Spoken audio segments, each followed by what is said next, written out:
সুপ্রভাত। Family care ছাদ বাগানে সমস্ত ভাই বোনেদের সুস্বাগতম। বর্ষার শেষে আগস্টের শুরুতে আমরা করলা গাছের যত্ন নেব এবং কিছু করলা বীজ আরও বসিয়ে দেব, যেটি জুলাইয়ের 20 তারিখে বসিয়েছিলাম। চারা অঙ্কুরিত হয়ে এইভাবে গাছটি চেহারা নিয়েছে, আর এটি জুলাইয়ের 10 তারিখে বসানো হয়েছিল। অলরেডি মাচা ধরে নিয়েছে। ঠিক জুলাইয়ের 29 তারিখ আজকে কিছু করলা বীজ অন্য একটি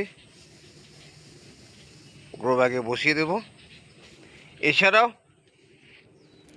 আমরা আরেকটি গ্রো ব্যাগেও বসিয়ে দেব এবং বেগুনের গাছ যখন রেডি, অলরেডি ফলন আসছে, ঠিক সেই সময় আমরা কিছু বেগুনের চারা আরও বসিয়েছি। তার পরিচর্যা করলাম। কিভাবে পরিচর্যা করলে গাছগুলো সতেজ এবং সক্রিয় হয়ে ওঠে, আজকে সম্পূর্ণ পরিচর্যাটা আমি দেখাবো। তাই সমস্ত ভাই বোনেদের অনুরোধ করব, ভিডিওটি শেষ পর্যন্ত দেখুন। অনেক কিছু টিপস সবজি চাষ সম্বন্ধে আজকের ভিডিওয়ে পেয়ে যাবেন। আমরা বেগুনের গাছকে বস্তায় যে আদা বসানো আছে, এই আদা বস্তায় অলরেডি চিচিংয়ে দিয়েছিলাম, যেগুলো ফলন শেষ হয়ে গেছে। আবারও আমরা ঠিক আদার বস্তার 6 ইঞ্চি নিচে, যাতে করে আদার গাছে কোনো এফেক্ট না আসে, তার মধ্যে 6 ইঞ্চি নিচে এবং নিচে থেকে 6 ইঞ্চি উপরে মিডিল পোর্শনে একটি করে বেগুনের গাছ বসিয়েছি ভার্টিক্যাল সিস্টেমে। আমরা দেখছি প্রত্যেকটি আদার বস্তায় একটি করে বেগুনের গাছ দেওয়া আছে, যেগুলো ধরে গেছে। এদিকেও ঠিক একইভাবে বস্তাটার ঠিক মিডিলে একটি করে বেগুনের চারা দেওয়া আছে, যে বেগুনের চারাগুলো অলরেডি ধরে গেছে। বস্তার উপর এবং মিডিলে আদাগুলো ফলবে, ঠিক নিচে বেগুনও ফলবে। আবারও আমরা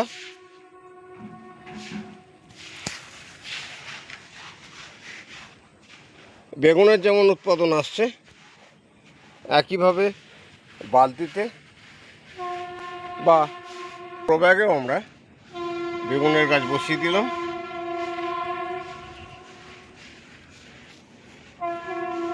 দেখুন, ফার্স্ট স্টেজে বেগুনের চারা, সেকেন্ড স্টেজের গাছ গ্রোথ করে ফুল আসছে, থার্ড স্টেজে এবং ফাইনাল স্টেজে বেগুনের ফলন আসছে। ছাদ বাগানে যদি নিয়মিত আমরা পরিচর্যা করি এবং নিয়মিত এবং যত্ন নিই, তাহলে ছাদের বিভিন্ন অংশে আমরা বেগুনের গাছগুলো রেডি করে নিতে পারি, যেটি 12 মাস ফসল আনার জন্য। অলরেডি বেগুনের বাগান শেষের দিকে। এই গাছগুলো খুব বেশি হলে এই আগস্ট মাসটা ফল দেবে। পুরো বর্ষাকালটাই আমরা বেগুনের ফল পাবো। এবং সঙ্গে সঙ্গে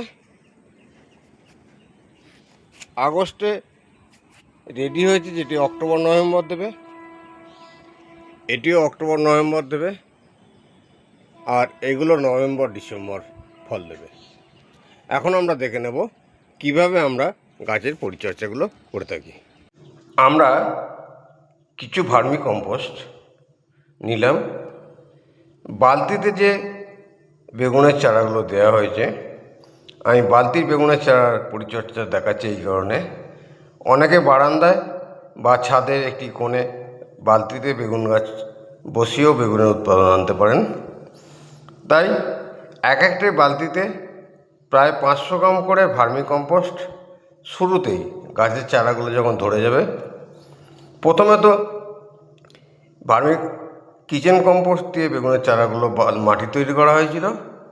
আবার চারা ধরার পর ঠিক 500 গ্রাম করে ভার্মি কম্পোস্ট একটি বালতির বেগুন গাছে দিয়ে দিলাম এবং একটি যে কোনো যন্ত্র যে এলাকায় যেটি পাওয়া যায় দিয়ে এই ভার্মি কম্পোস্টটা মাটির ঠিক 3 থেকে 4 ইঞ্চি নিচে পর্যন্ত ভালো করে মিশ্রণ করে দিতে হবে। যদি আমরা তার মানে দেখা যাচ্ছে মাটির ঠিক 3 থেকে 4 ইঞ্চি প্রায় 1 কেজির মতো মাটি আছে, আর 500 গ্রাম ভার্মি কম্পোস্ট দেওয়া হলো এর সঙ্গে, তাহলে 2:1 ভার্মি কম্পোস্ট মাটির উপরিভাগটা রেডি হয়ে গেল। আর নিচের অংশে তো কিচেন কম্পোস্ট দেওয়া আছে। যখন গাছের শিকড়গুলো নিচের দিকে পৌঁছাবে অলরেডি কিচেন কম্পোস্টের ক্ষমতা পেয়ে যাবে। উপরের যে মাটিটা আছে সেই মাটিটাতে নতুন শিকড়গুলো যখন গজাবে ঠিক তখন এই ভার্মি কম্পোস্টটা ফল পেয়ে যাবে। এবং যে গাছটি রেডি হয়ে গেছে, বর্ষার বৃষ্টিতে মাটিগুলো বসে গেছে, মাটিগুলো একটু আলগা করে দিলে গাছটি শিকড়ে হাওয়া বাতাস ভালো করে খেলবে। তাই আমাদেরকে মাথায় রাখতে হবে, যখন আমরা গাছ বসাবো, গাছের যত্ন নেব, গাছের গ্রোথ আনবো, এই যে আনার পিরিয়ডটা, একটি শিশুকে যেমন আমরা একদম জন্ম থেকে লালন পালন করে বড় করি, একটা গাছের পিছনেও কিন্তু সেরকমই সময় দিতে হয়। এবার কিছু উচ্ছে বা করলা বীজ আমি যে গ্রো ব্যাগগুলো রেডি করেছি, আজকের ভিডিওতে বিশেষত আগস্ট মাসের প্রথমে আমরা কি গাছ বসাবো এবং কি পরিচর্যা করব সেই সম্বন্ধেই বিশেষ আলোচিত হবে। তাই বিশেষ গুরুত্বপূর্ণ, আগস্ট মাস মানে বর্ষার মিডিল এবং বর্ষার শেষের দিকে শীতের প্রথম পর্যন্ত যে উৎপাদনগুলো আমরা রেগুলার পাবো তারই আমরা পরিচর্যা করব এবং বসাবো। এখানে দেখছি একটি গ্রো ব্যাগ অলরেডি নিচে কিচেন কম্পোস্ট দিয়ে মাটি দিয়ে তৈরি রেডি করা ছিল। আজকে এই গ্রো ব্যাগটি দিয়ে করলার বীজ দেওয়া হবে। প্রায় একটি গ্রো ব্যাগে 1 কেজি আন্দাজ ভার্মি কম্পোস্ট উপরের 4 থেকে 5 ইঞ্চি মাটিতে 2:1 রেশিওতে মিশিয়ে দেওয়া হলো এবং মিশিয়ে দিয়ে ভালো করে মাটিটি ঝুরঝুরে, দেখুন এই বর্ষাতেও মাটি কত ঝুরঝুরে আছে, ড্রাই আছে, একটু রসালো কিন্তু ড্রাই।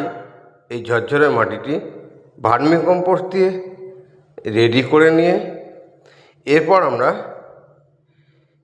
এই গ্রো ব্যাগটা দিয়ে কয়েকটি করলার বীজ, মানে একটি গ্রো ব্যাগে অ্যাকচুয়াল 3টি করলা গাছ খুব ভালো রকম হবে, যে সাইজটা এখানে আছে 15 ইঞ্চি গ্রো ব্যাগ। এই গ্রো ব্যাগটায় আমরা 3টি গাছ রাখবো, কিন্তু 3টি গাছ যদি পুষ্টি এবং পরিপুষ্ট গাছকে রাখতে হয়।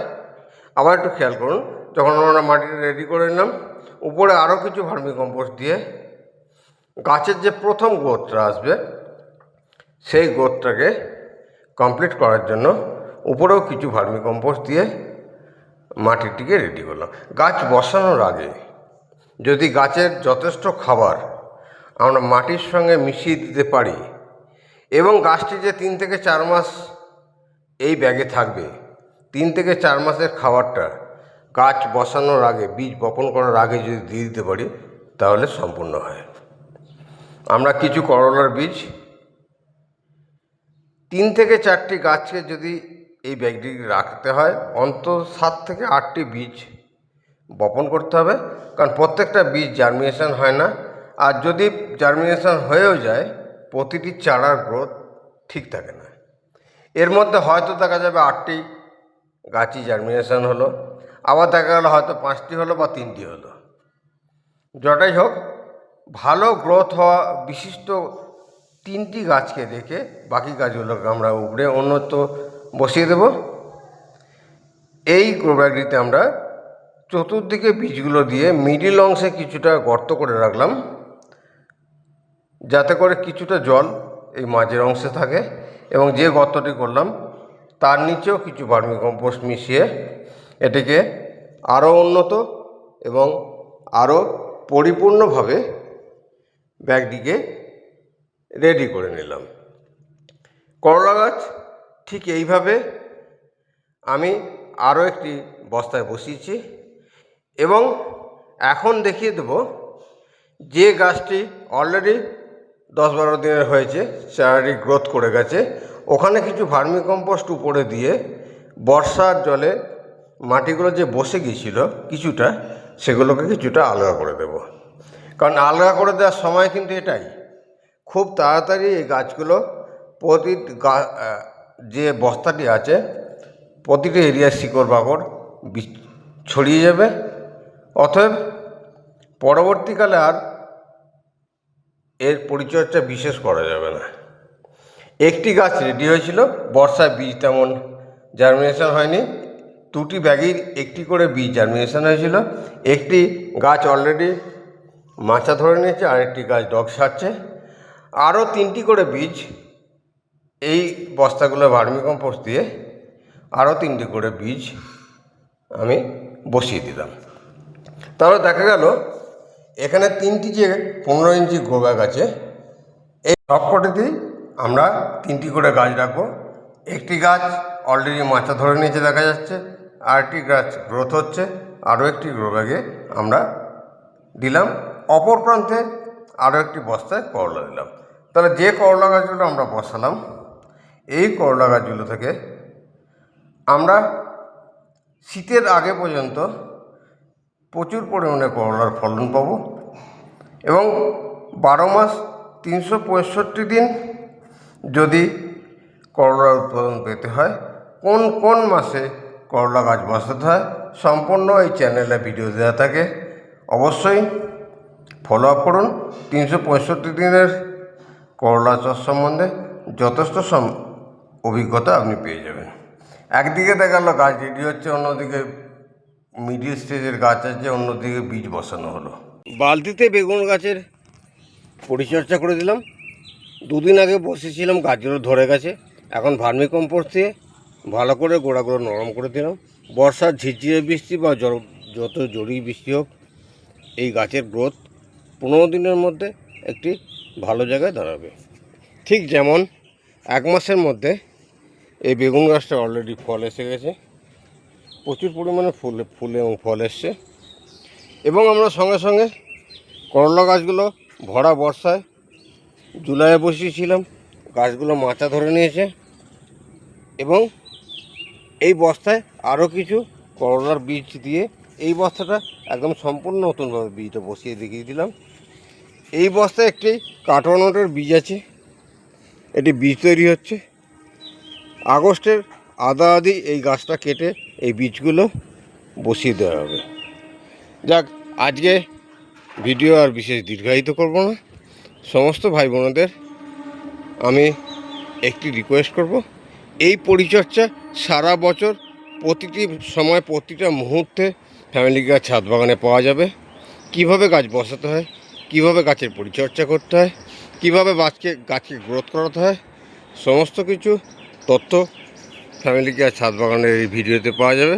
তাই সকলকে বলবো চ্যানেলটি সাবস্ক্রাইব করে রাখুন এবং বেল আইকনটি বাজিয়ে রাখুন, যাতে করে প্রথম ভিডিওটি আপনার কাছে পৌঁছায়। গাছপালা, সবজি গাছ ছাড়াও প্রাণায়াম সম্বন্ধে, যোগা সম্বন্ধে, ফিটনেসের সমস্ত তথ্য এই চ্যানেলে আমরা রেগুলার লাইভেও করে থাকি এবং ভিডিওর মাধ্যমেও দিয়ে থাকি। তাই সাবস্ক্রাইব করুন, সঙ্গে থাকুন এবং লাইক করুন। ভালো লাগলে লাইক করুন অবশ্যই, এবং কমেন্টে মতামত প্রকাশ করুন, যাতে করে আরও বেশি কিছু অভিজ্ঞতা সঞ্চয় করতে পারি এবং সকলকে দিতে পারি। এবং প্রত্যেকটা ভাই বোনকে বিশেষভাবে অনুরোধ করব, একটি সবুজ ছাদ বাগান মানে প্রাকৃতিক অক্সিজেনের ব্যালেন্স সম্পন্ন হয়। তাই প্রতিটি ছাদ বাগান যাতে ছাদে গড়ে ওঠে, তার জন্য প্রচুর বন্ধুদের মধ্যে শেয়ার করুন। এই রকম একটি সবুজ ছাদ বাগান যাতে 365 দিনের সমস্ত রকম সবজি 365 দিনে ফ্যামিলির চাহিদা পূরণ হয়ে যায় এবং সমাজে অক্সিজেনের ব্যালেন্স সম্পন্ন হয়। তাই প্রচুর পরিমাণে শেয়ার করুন, যাতে করে ছাদ বাগান সম্বন্ধে দেশের সমস্ত ভাই বোনেরা উৎসাহিত হয়। যাক, সকলের সুস্থতা কামনা করে, ঈশ্বরের কাছে প্রত্যেকের সুস্থতা কামনা করে, যাতে করে আগামী ভিডিওয়ে আবার সকলের সাথে কথা বলতে পারি, এই আশা রেখে আজকের ভিডিও এখানেই সমাপ্ত করলাম। নমস্কার।